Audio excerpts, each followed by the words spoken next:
Hello दोस्तों, तो हम पिछले लेक्चर में कार्बोकेटायन और carbocation carbon ion free radical सबकी स्टेबिलिटी को देख चुके हैं। इसमें हम देखेंगे कार्बिन।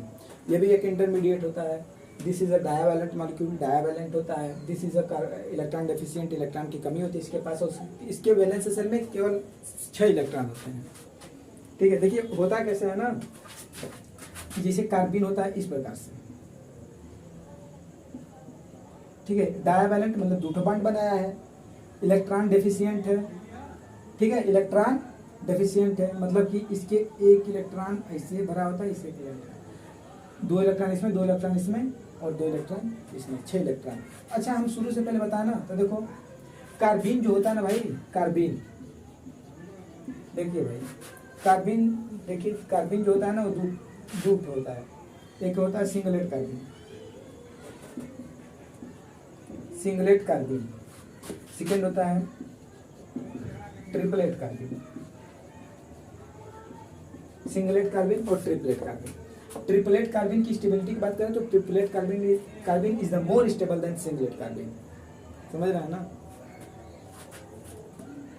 अब देखिए सिंगलेट कार्बिन क्या होता है, जैसे कि मान लीजिए कार्बन होता है, इससे बना होता है इससे, इसके पास एक वैकेंट ऑर्बिटल ये होता है, एक वैकेंट ऑर्बिटल ये होता है। सिंगलेट कार्बिन में जानते हैं एक ही वैकेंट ऑर्बिटल में जो होता है 2 इलेक्ट्रॉन भरा होता है, और इसके बीच का जो एंगल होता है ना, ये एंगल निश्चित नहीं होता है, लेकिन ये एंगल 120, यह एंगल जो होता है 90 डिग्री से लेकर 120 डिग्री के बीच में कुछ भी हो सकता है।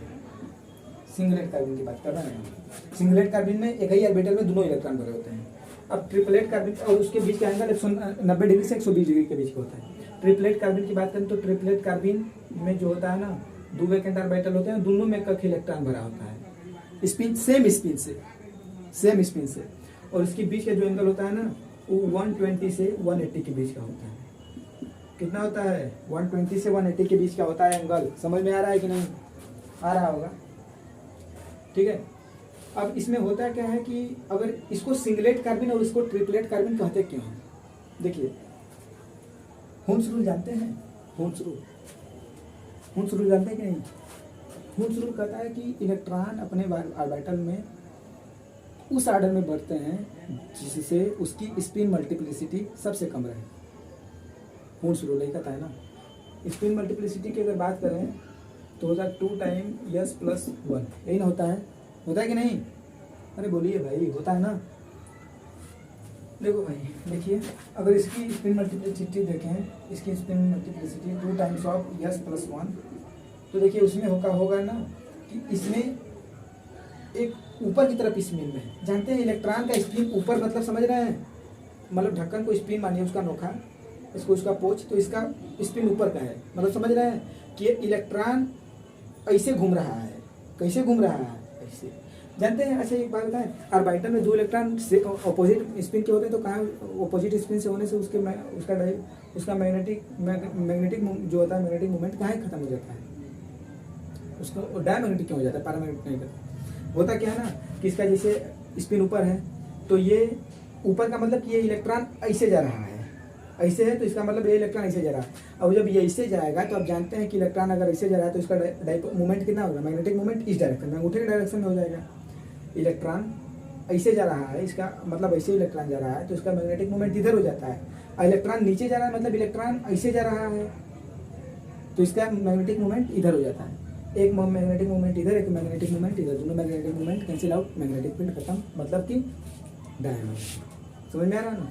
केवल इसको दिखाया जाता है, लेकिन ऐसे सर्कल में घूमता है इलेक्ट्रॉन, नहीं तो खाली स्पिन दिखाया जाता है ना। कि इसे मान लो कि अगर ऐसे सर्कल में घूम रहा है, ऐसे घूम रहा है इलेक्ट्रॉन, तो ये सर्कल नहीं दिखाकर केवल हम इतना तुमको काट के दिखाएं तो तुमको नहीं लग रहा है कि ऐसे ऊपर जा रहा है, बस वही थोड़ा सा काट के दिखा दिया जाता है। अब डब्बा में सर्कल दूर बना देंगे यार, तो इसकी स्पिन मल्टीप्लिसिटी एक ऊपर जा रहा है, एक नीचे, कौनों का प्लस, कौनों का माइनस है, कौनों का प्लस है। जानते हैं, किसी का भी -1/2 हो सकता है, किसी का भी +1/2 हो सकता है। किसी इंडिविजुअल के लिए नहीं है कि ऊपर वाला जो जा रहा है उसके लिए +1/2, जो नीचे जा रहा है उसके लिए -1/2, नहीं, नीचे वाला का +1/2, ऊपर वाला का भी -1/2 हो सकता है। यानी एक का +1/2, एक का -1/2। अगर इसका यस देखें तो एक का तो +1/2 है और नीचे जो जा रहा है एक का -1/2 है। +1/2 -1/2 कैंसिल आउट, स्पिन कितना हो जाएगा इसका 0, यानी इसकी स्पिन मल्टीप्लिसिटी 2 टाइम्स ऑफ 0 + 1, यानी करेंगे तो इसका आ रहा है 1। आ रहा है ना, स्पिन मल्टीप्लिसिटी 1 आता है, इसीलिए इसको कहते हैं सिंगलेट कार्बिन। क्या कहते हैं? सिंगलेट कार्बिन। तो यहाँ पर देखिए यस कितना आ रहा है, ऊपर वाले को प्लस हाफ लें, प्लस हाफ, तो ये वाला भी प्लस हाफ हो जाएगा क्योंकि सेम ही स्पिन के है ना, तो ये भी plus half, plus half plus half half 1 हो जाएगा, हाफ हाफ 1, तो 2 टाइम्स ऑफ 1 प्लस 1 यानी 2 प्लस 1 कितना आ गया 3, इसीलिए इसका स्पिन मल्टीप्लिसिटी 3 आता है, इसीलिए इसको कहते हैं ट्रिपलेट कार्बिन। स्टेबिलिटी की बात करें, स्टेबिलिटी की, तो ट्रिपलेट कार्बिन जो होता है ना ज़्यादा स्टेबल होता है सिंगलेट से। जिसका शादी हो गया होता है ना, एक ही घर में पति पत्नी रहते हैं, ज़्यादा स्टेबल नहीं, रोज लड़ाई झगड़ा होता है, अकेले रहो स्टेबल है। वीडियो रोक दीजिए, नोट कर लीजिए, वीडियो रोक दीजिए, नोट कर लीजिए। इंटरमीडिएट होता है। अच्छा, एक हो इंटरमीडिएट हम बता रहे हैं आपको कार्बिन का कि कौन से इंटरमीडिएट में बनता है, उसके बाद आप लोग बता दे रहे हैं। सबसे अच्छा एक एग्जांपल देते हैं, रायमंड टाइमंड रिएक्शन जानते हैं? नहीं जानते होंगे, कहाँ पढ़े अभी यहाँ अभी ऑर्गेनिक अभी बताएंगे, लेकिन हम ये बता दे रहे हैं कि रायमंड टाइमंड रिएक्शन में कैसे रिएक्शन होता है। वीडियो रोक कर नोट कर लीजिए, फिर बता रहे हैं।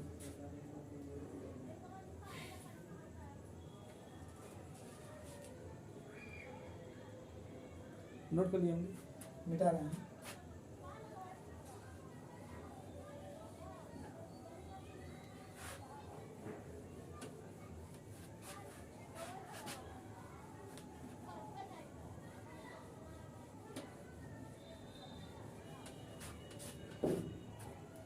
अभी रिएक्शन मैकेनिज्म बता रहे हैं इंटरमीडिएट का, रायमंड टाइमंड रिएक्शन।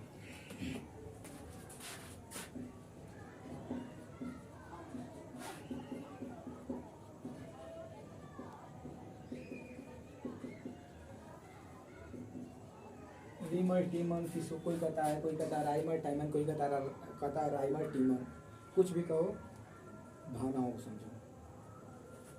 देखो होता क्या है ना कि जैसे इसमें लिया जाता है फिनॉल लिया जाता है ना, और इसमें सबसे पहला लिया जाता है CHCl3 प्लस KOH या कोई बेस NaOH लिया जाता है। दूसरा में इसका करते हैं हाइड्रोलिसिस, और थर्ड में इसको ना एसिडिफाई कर देते हैं, एसिडिफिकेशन इसका करते हैं, एसिडिफिकेशन। तो ये बनता है, जानते हैं क्या?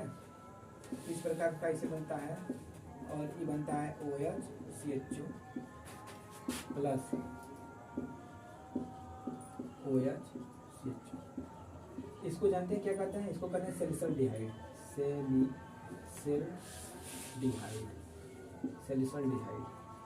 इसको क्या कहते हैं? सैलिसल्डिहाइड। ये सैलिसल्डिहाइड बनाता है रायमंड टाइमंड में रिएक्शन में। एक ये बनता है कि एगाथो बनता है। देखिए होता क्या है ना कि जैसे हम अगर CHCl3 लें, CHCl3, तो CHCl3 में देखिए C होता है, इससे जुड़ गया Cl, इससे जुड़ गया Cl, इससे जुड़ गया Cl, इससे H। अब ध्यान से देखिए, इलेक्ट्रॉन इस ड्राइंग ग्रुप है, इलेक्ट्रॉन नेगेटिव ज़्यादा होने के कारण बहुत तेज़ी से इलेक्ट्रॉन लेगा, अब ये इलेक्ट्रॉन इसमें से भी आएगा, हल्का सा इस पर डेल्टा पॉजिटिव आता है, इस पर हल्का सा डेल्टा नेगेटिव आता है। अब इसमें हम KOH भी लिए हैं, क्या लिए हैं? KOH। ई जब टूटता है तो K पर प्लस प्लस OH पर नेगेटिव चार्ज। अब यहाँ पर देखिए OH जब माइनस आता है ना, तो इस H को हल्का सा पॉजिटिव देखता है। जानते हैं जो अच्छा तन्नी सा भी रहता है ना, उसको खराब लोग कहते हैं कि यार तुमको भी बिगाड़ दे होता है ना, तो ये थोड़ा सा पॉजिटिव होता है, ये निगेटिव तुरंत इससे ले लेता है हाइड्रोजन, और ये लेकर जानते हैं क्या बनाता है? CCl3 पर निगेटिव प्लस H2, CCl3 पर निगेटिव प्लस H2। मैकेनिज्म ध्यान से देखिएगा। अब जानते हैं CCl3 पर निगेटिव, ये भी CCl2 बना लेता है और प्लस Cl निगेटिव बन जाता है, और ये जो होता है ना, यही होता है तुम्हारा कार्बिन, यही जो होता है तुम्हारा कार्बिन, यही जो होता है तुम्हारा कार्बिन, इलेक्ट्रॉन डेफिशिएंट स्पीसीज। अब देखो ये बन गया। सेकेंड में होता क्या है ना, ध्यान से देखिएगा, सेकेंड में होता क्या है ना कि ये होता है OH प्लस यहाँ पर से कि OH से OH निगेटिव आता है, OH निगेटिव, और ये OH निगेटिव इस H पॉजिटिव को, ये निगेटिव हल्का सा फिर लेता है, फिर निकल जाता है, क्या होता है O पर निगेटिव। अब देखो होता क्या है ना कि ये O पर निगेटिव इस कार्बिन से रिएक्शन करता है, किससे? कार्बिन से। और कार्बिन के पास होता है एक वैकेंट ऑर्बिटल, किस कार्बिन के पास वैकेंट ऑर्बिटल, एक वैकेंट ऑर्बिटल किस कार्बिन के पास? सिंगलेट, बताया ना सिंगलेट में एक में दोनों, एक में खाली, और बहुत अनस्टेबल होता है, बता रहे हैं, और बहुत ज़्यादा अनस्टेबल होता है। इसका जो टाइम पीरियड होता है लाइफ ना 1 सेकेंड से भी कम होता है, 1 सेकेंड से भी कम होता है, बहुत अनस्टेबल होता है। ड्यू टू अनस्टेबिलिटी बहुत ज़्यादा रिएक्शन कर लेता है, बहुत तेज़ी से रिएक्शन करता है। अब देखो ये क्या होता है कि ये इसका लोन पेयर इस पर आता है ना, तो ये इलेक्ट्रॉन टूटकर इस पर जाता है, इसके वैकेंट ऑर्बिटल में अटैक करता है। अब जब इसके वैकेंट ऑर्बिटल में अटैक करता है तो इस प्रकार का इसे बनता है, ऐसे डबल बॉन्ड आ जाता है, डबल बॉन्ड O, और यहाँ पर H तो एक रहेगा ही, यहाँ पर ऑलरेडी एक H है ना, यहाँ पर H है, यहाँ पर H है, यहाँ पर H है ना, तो यहाँ पर H हम बाहर निकाल दे रहे हैं, यहाँ पर बन रहा है CCl2, और एक इलेक्ट्रॉन लिया है, तो ये इसका इलेक्ट्रॉन लिया है बेंजीन का, यानी इस पर निगेटिव। अब होता क्या है कि अब इसका इलेक्ट्रॉन इसमें जाता है, इसके साथ बॉन्ड करता है, और यह टूटकर फिर इस ऑक्सीजन पर आ जाता है। अब जब इसके साथ ये टूटकर इस ऑक्सीजन पर आ जाता है ना, तो देखिए ध्यान से देखिएगा, ये बॉन्ड टूटा है, ये बॉन्ड टूटा है तो किस पर गया? इस पर, यानी ये डबल बॉन्ड, और ये बॉन्ड टूटकर उस पर गया है तो यह फिर निगेटिव हो गया। अब फिर इसके बाद बचा क्या? CCl2 पर निगेटिव, और H तो निकल गया क्योंकि इलेक्ट्रॉन दे दिया, तो H निकला, तो किसके साथ? H positive. ध्यान से देखिएगा, अब जो यह था, अब यह H पॉजिटिव इस Cl के साथ रिएक्शन कर लेगा। देखिए ऐसे ऐसे ऐसे, O पर निगेटिव, CH_Cl2। जानते हैं एक बार एडवांस में शायद पूछा था एडवांस में कि रिएक्शन दिया था, पूछा था राइमर टाइमर रिएक्शन में कौन सा स्पीसीज बनेगा। 4 ऑप्शन दिया था, एक ऑप्शन ये भी था कि कौन सा स्पीसीज बनेगा, और ये स्पीसीज में रिएक्शन मैकेनिज्म तो सवाल पूछ देता है कहीं। देखिए फिर होगा क्या ना कि अब दूसरा काम हम किए कहाँ हैं, यहाँ तक पहले नोट कर लीजिए, वीडियो रोक कर नोट कर लीजिए, क्योंकि इसको मिटाएंगे तभी समझ में आएगा। वीडियो रोकिए, एकदम लाइन बाई लाइन नोट कर लीजिए, मैकेनिज्म बहुत आसानी से लिखेंगे ना तो उसका रिएक्शन बहुत आसानी से लिख लेंगे। वीडियो रोकिए, नोट कर लीजिए, नोट कर लीजिए, मिटा रहे हैं तो देखिए अब बना क्या है, इसको सीधे इसे लिख दे रहे हैं, O नेगेटिव CH_Cl2। दूसरा में किया है हाइड्रोलिसिस। हाइड्रोलिसिस मतलब वाटर सिलेक्शन, वाटर को तोड़ेंगे तो क्या मतलब, यह H+OH निगेटिव होता है। अगर हम इसको इस प्रकार से ना लिखकर Cl को इस प्रकार से लिखें, यहाँ पर Cl लिख दें, यहाँ पर Cl लिख दें, कोनो दिक्कत, कोनो परेशानी, कोनो समस्या, कोनो टेंशन, कोनो चिंता, कोनो फिक्र नहीं। देखो अब OH निगेटिव यहाँ पर आएगा, अब OH निगेटिव इस क्लोरीन से जुड़ा है तो यहाँ पर डेल पॉजिटिव आ जाएगा, क्योंकि क्लोरीन डेल्टा निगेटिव शो करता है, डेल्टा निगेटिव के कारण इसको डेल्टा पॉजिटिव कर देगा।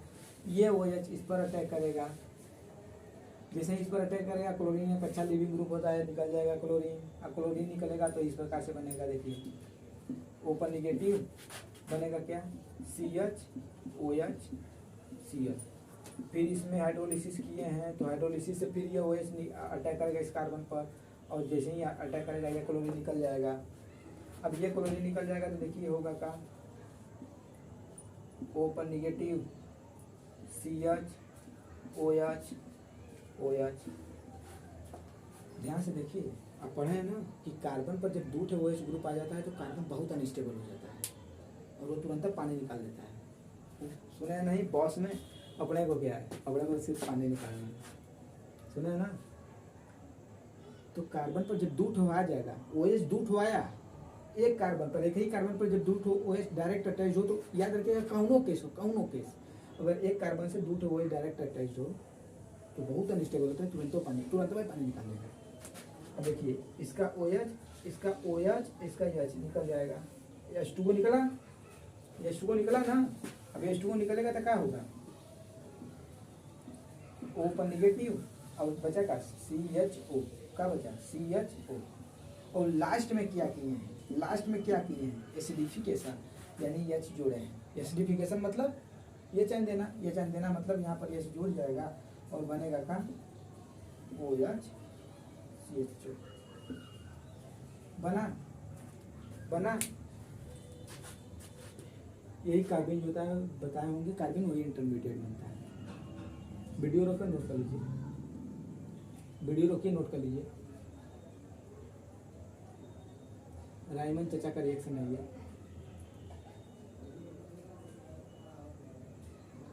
वीडियो रोक कर नोट कर लीजिए, फिर मिटा के बताएंगे,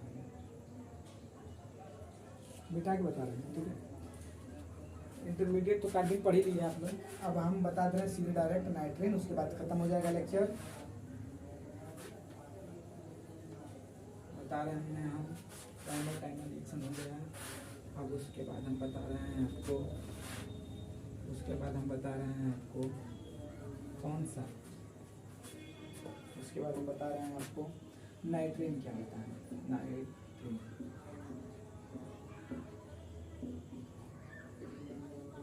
नाइट्रेन जो होता है ना,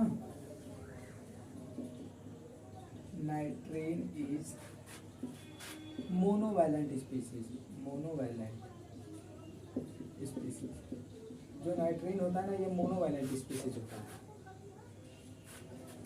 सेकेंड होता है very high unstable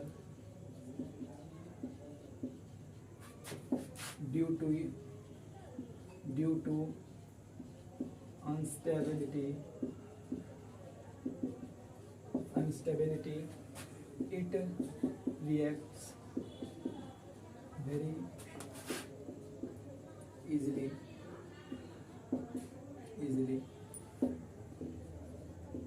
its time period, its life is less than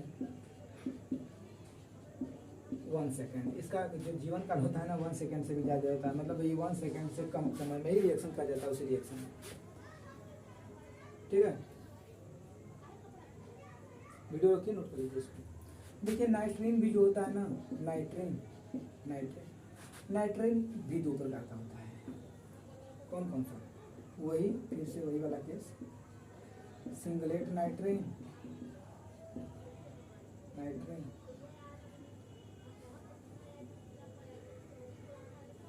singlet nitrene, फिर एक होता है अगला triplet nitrene. Singlet nitrene, triplet nitrene. देखो सिंगलेट नाइट्रेन किसी कहते हैं, यन होता है, इसके पास होता है 2 वैकेंट एलिमेंट। अरे अब इसमें कुछ कंडीशन लिखवा दे रहे हैं। सिंगलेट नाइट्रेन ट्रिपलेट नाइट्रेन होता है ना, अभी कुछ लिखवा दे रहे हैं इसमें, वो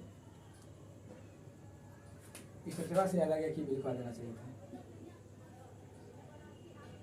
it have 6 electron in their valence shell. इसके पास ना, इसके वैलेंस शेल में 6 इलेक्ट्रॉन होते हैं। कितने इलेक्ट्रॉन होते हैं, 6 इलेक्ट्रॉन होते हैं।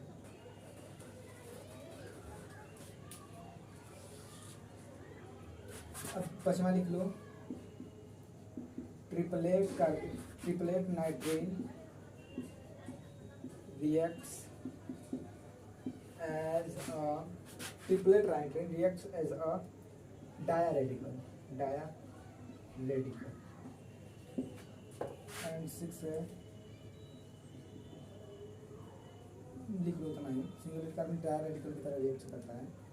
और यह जो होता है ट्रिपलेट कार्बन सिंगलेट कार्बन ये रेडिकल। अच्छा अरे carbon singlet nitrene reacts as a electrophile, electron deficient compound है इलेक्ट्रोफाइल, ये इलेक्ट्रोफाइल ठीक है। हम बता दे रहे हैं बस नाइट्रोजन कितने कितने प्रकार के होते हैं, बस उसके बाद पहले वीडियो को नोट कर लीजिए इसको।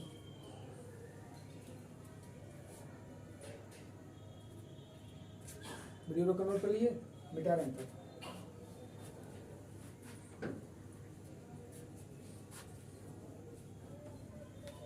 देखो भाई, जो नाइट्रीन होता है ना, नाइट्रीन ये भी दो प्रकार का होता है। कौन कौन सा नाइट्रीन? Singlet and triplet. Singlet नाइट्रीन and triplet नाइट्रीन। इसमें क्या होता है कि नाइट्रोजन होता है, इसके पास वैकेंट ऑर्बिटल होते हैं ना, इसके पास भी नाइट्रोजन होता है।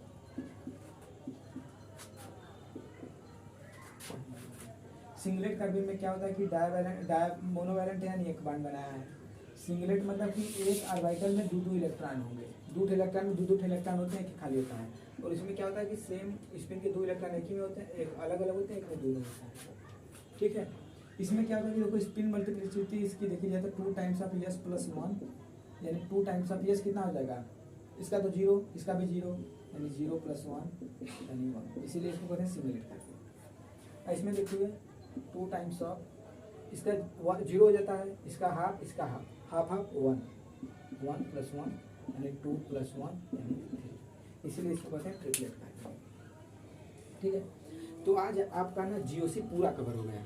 जो बचा होगा थोड़ा बहुत, ऐसे कुछ बचा नहीं, हम अपने हिसाब से पूरा कवर किए हैं।